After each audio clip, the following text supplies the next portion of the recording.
Kill me! I'm here! Kill me!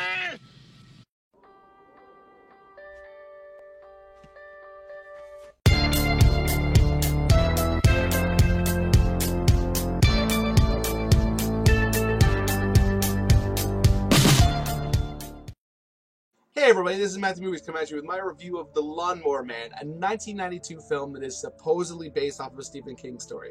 Now, for those of you who don't know anything about the production or the backstory of this movie, the reason why I say supposedly is, yes, Stephen King did write a story called The Lawnmower Man, and there is a sequence in this movie that plays off of that, but that is it. Aside from a single moment, this is its own thing. It was completely made up, whole cloth for this film, and it is a ridiculous movie. It is so over the top. For me, it absolutely falls into the category of so bad it's good, and there are parts of it that I wouldn't even say are good. It's just a movie. When I think about this movie, there's a big smile on my face because I'm like, oh dear Lord, that flick. But it is abhorrently made in a lot of ways, and it's funny because there are two actors in it that I've adored in many different things. I have the utmost respect for, and at the time I thought it was based off a Stephen King story, and I love Stephen King. I love many movies based off of this stuff. It's the reason why I checked this movie out, but dear Lord, is it not of the caliber of Stephen King. I mean,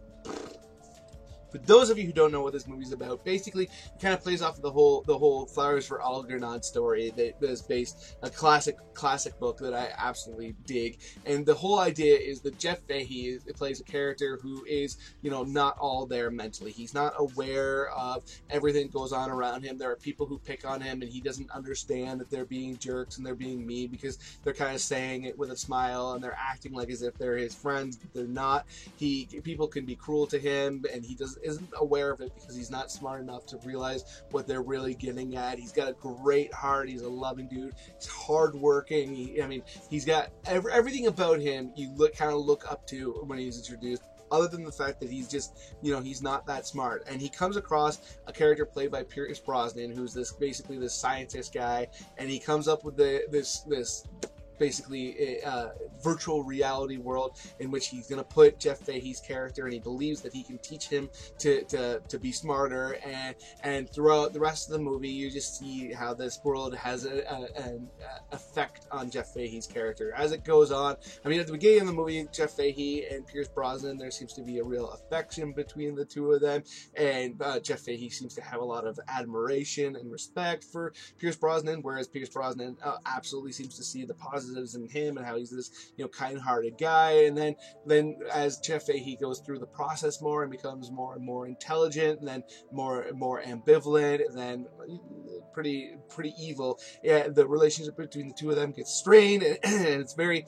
interesting and nebulous what exactly about this whole process turns him into this kind of evil being. I mean, basically it kind of comes down to this idea that he becomes aware of the way he's been treated by people, and he decides to put an end to all of that, and to finally, you know, have come up on top and be the guy who's powerful and feared.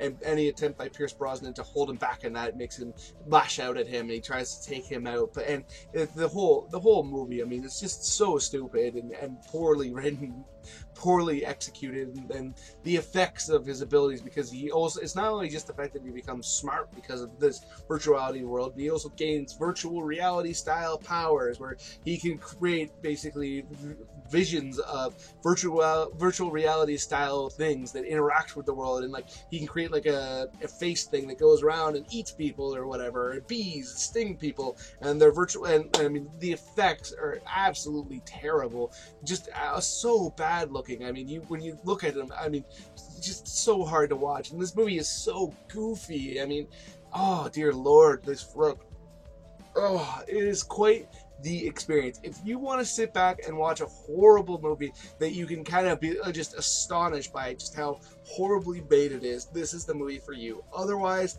I would say steer clear of it. As far as what I would give it out of like a 10 out of 10 score, basically, I would give it, you know, for quality of movie, a 3. For entertaining, a 6. neither of which are great scores. So that gives you an idea of how I feel about this movie. Let me know what you think in the comment section below. If you're a fan of it, if you think I'm downplaying it, if you're amazed by how terrible it is too, if it puts a smile on your face thinking about the ridiculousness of it, anything. Other than that, I would love to hear from you. Other than that, please hit that like button, hit that share button. It makes it much more likely that other people come, check out this review, and let me know what they think, which would be awesome because I love talking to people about movies. Aside from all that, though, if you are new here, you just haven't done it yet, please, please, please hit subscribe, hit that notification bell. It'll let you know, I should say, when I put out a new video. You can come, check it out, give me that feedback. We can have that back and forth. It would be absolutely fantastic. Aside from all that, though, have yourself a good day.